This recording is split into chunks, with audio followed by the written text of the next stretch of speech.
The findings from Catch, I believe, on each site are implemented as we learn the data. You go, I could be better. There's site-to-site variation that we've looked at. So sites that weren't as effective as early front-end loading the patient with optimal therapy had to make more changes to get their patients well. So from that, we learned. It was practice variation, and we learned. When we look at how do the findings from Catch and research optimize care for other patients, we have publications. We have more than 34 publications. We've had multiple poster and oral podium presentations at very large meetings. And some of those findings help physicians, clinicians to help their patients with RA.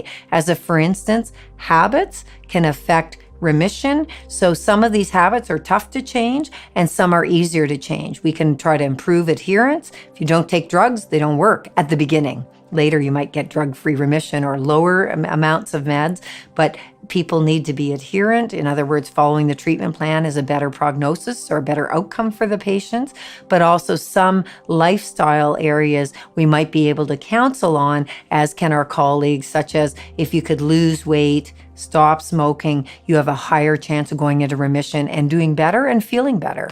For Catch patients that are contributing their data and maybe serum and getting x-rays done, we can understand more about early rheumatoid arthritis even from their very first visit.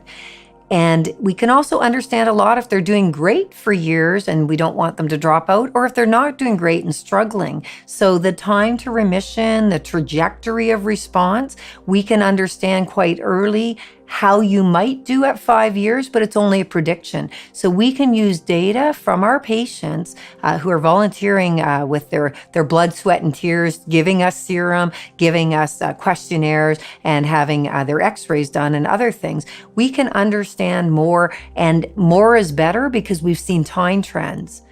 For instance, we get more patients in remission the last 5 years than the first 5 years of Catch, and we have almost 15 years. We have 13 years now of long-term data.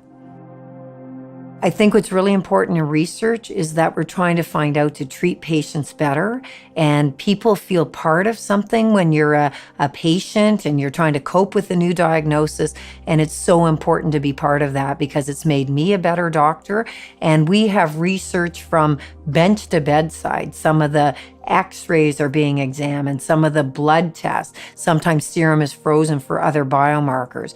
We are looking at patient-reported outcomes, and our cohort, Catch, is one of the largest on patient-reported outcomes. So we validated what a flare means to a patient. We've looked at the discordance between how the physician thinks they're doing or the coordinator and how the patient's doing. So we have really looked at all aspects of RA, how it affects their family, their life, their livelihood, work disability. So it's just so important because there's something for everyone to learn from in this cohort.